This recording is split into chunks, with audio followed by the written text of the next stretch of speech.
Cecily loved her father. I loved my mother. She hated her mother. I hated my father. The truth has emerged upside down. And it will walk on one premise alone. There must be sexuality in childhood, even in infancy. Tell it not in Gath, my love, and above all, hide the good news from the Philistines.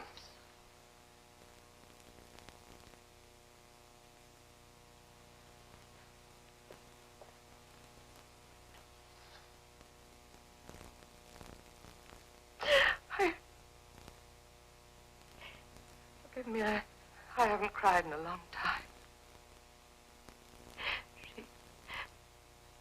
She talked in her sleep last night, as she did when she was little. She used to wake up screaming and say she had dreamed that I was dead. There was a time when I wished that she was dead. When was that? When I carried her in my womb. Before I was married, I was a dancer in a cheap cabaret. One night after I'd done my turn, I went back to my dressing room, and there was a man sitting there. A handsome, swell, with a flower in his buttonhole. 6 weeks later, we were married. We creatures, as everyone knows, long for respectability. I wanted only to forget the past, to be a good wife and mother.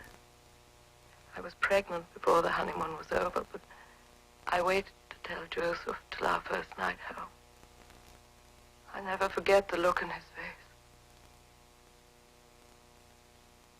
Without a word, he rose and left the house. He never touched me again. He married me, only to have a harlot in the house.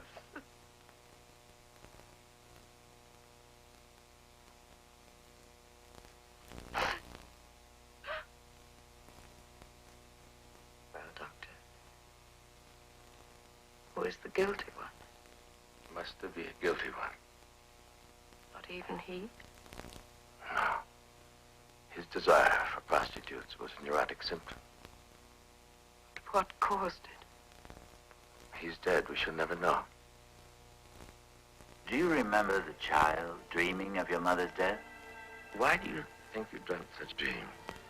Was it to fulfill a wish you couldn't consciously admit? So I was a monster even then? Whatever stands between desire and fulfillment, the child wishes away. Your mother stood between you and your lover. My lover? I was 4 years old. You loved your father. Your mother kept him from you. You wanted her out of the way.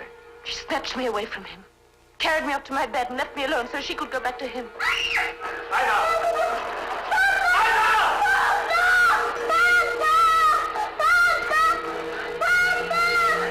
She was keeping him from me.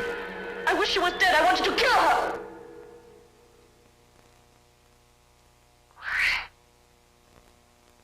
Why do I hate her so now? As if it had happened yesterday, not all those years ago. Time does not exist in the unconscious.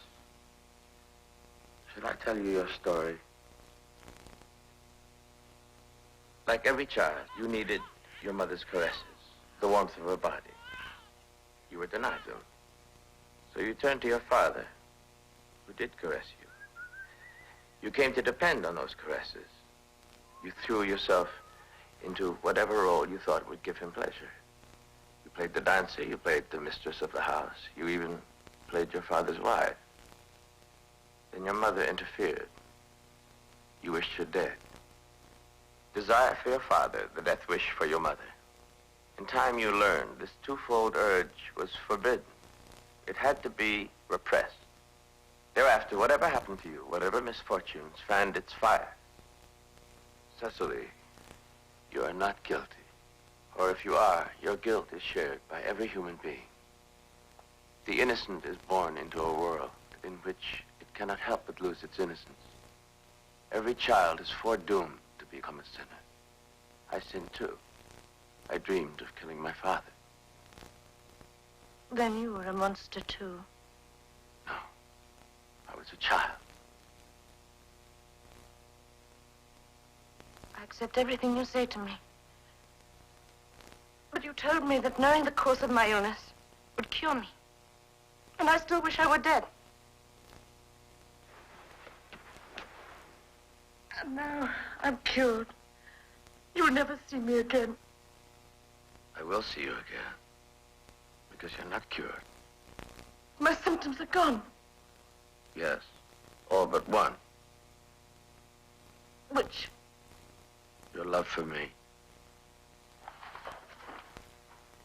That isn't a symptom. Why do you suppose you went to Red Tower Street last night? To punish myself for a lie I told. No. You were pursuing your father, pursuing him through me. You were still seeking his caresses by catering to his desire for prostitutes. Pursuing him through you. I'm only a reflection of his image. But I love you for yourself. Did you love Dr. Breuer for himself? But I only thought I loved Dr. Breuer. I was wrong. And there's no connection. Yes, there is. You told me so yourself. Describe the tower again. Oh, it was round and red. Tall? And there was a coat of arms over the door. Yes. Staff and a snake. Isn't that the doctor's emblem? There was also an inscription. Can you remember it now? Try.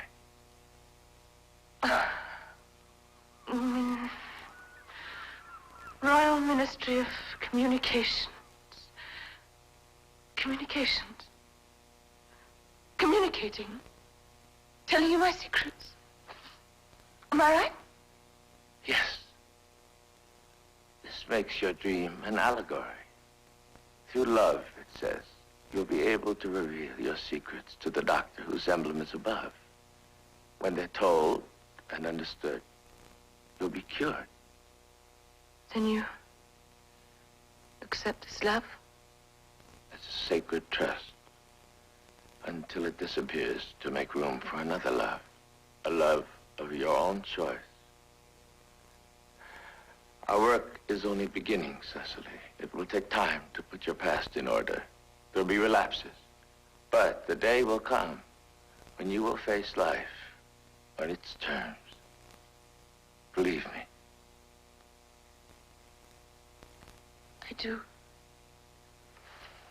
I shall expect you in my office tomorrow, 5 o'clock.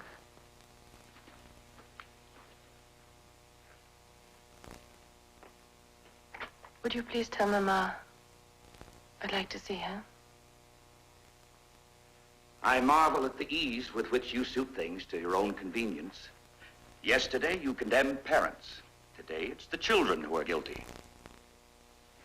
There is no guilt in sexuality at its source, only after the river has passed through cities. I disapprove of your new theory. It repels me.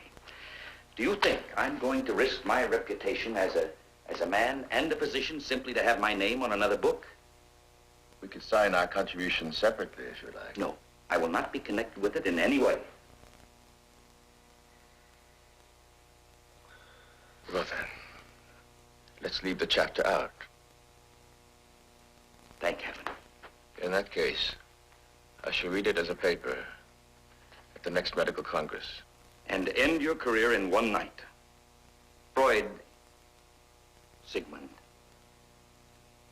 your father asked me to look after you, take his place in your life. You've accepted me.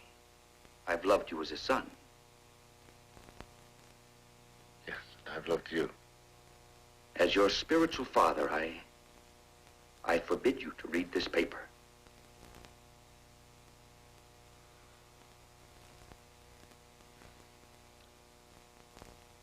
time comes when one must give up all one's fathers and stand alone.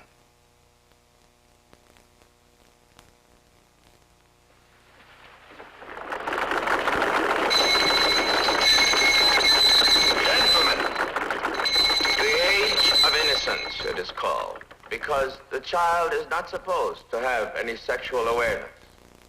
This mistaken belief reflects society's own feeling of fear and guilt. In infancy, he is a voracious young animal intent on filling his stomach. Warm milk flows into his mouth. It gives him pleasure. Pleasure he seeks to extend even when his hunger is satisfied. So he sucks on a false nipple or his thumb. The gratification he obtains sensitizes the region of his mouth and lips so that it becomes an erogenous zone,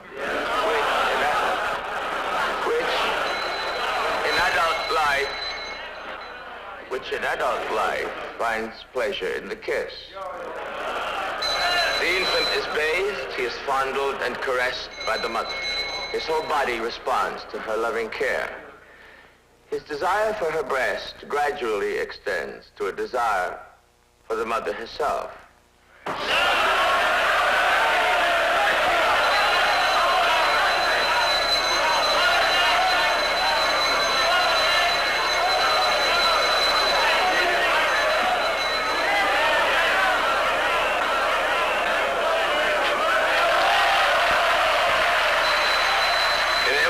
She becomes the first love object of the child.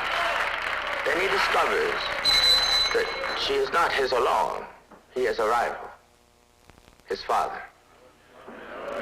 So before he can understand or contend with it, he is consumed with jealousy, trapped in a conflict between love and hate. There's little new in this. The ancient Greeks revealed their knowledge of these truths in the story of Oedipus, who, all unknowing, killed his father and took his mother to wife.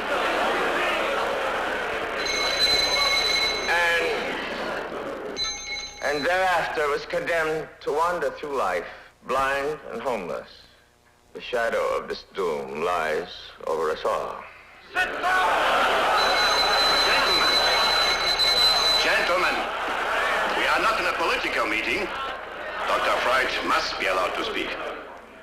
It is in the Oedipus complex, the child's fixation on the parent of the opposite sex, that infantile eroticism reaches its climax.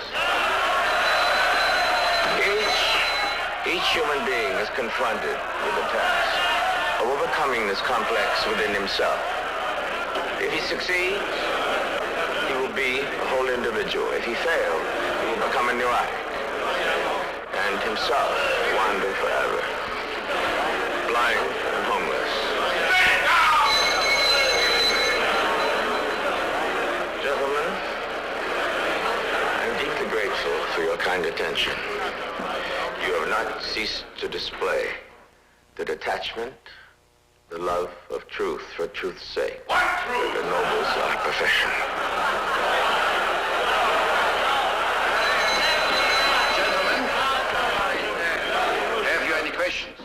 Just one question, and I shall not ask it of the speaker.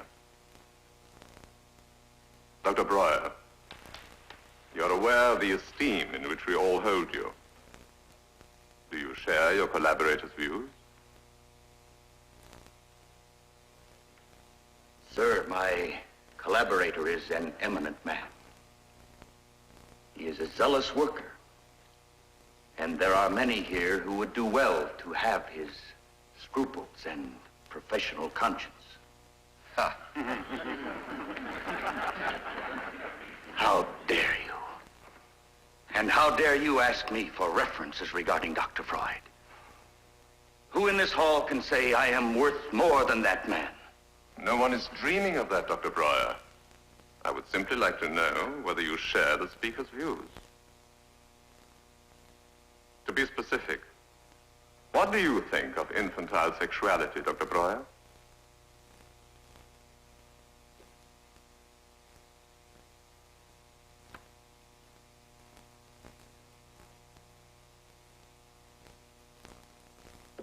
I do not believe in it.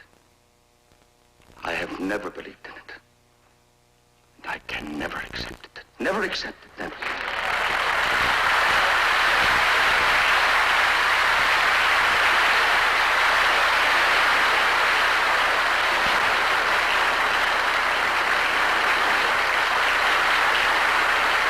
Gentlemen, the meeting is adjourned.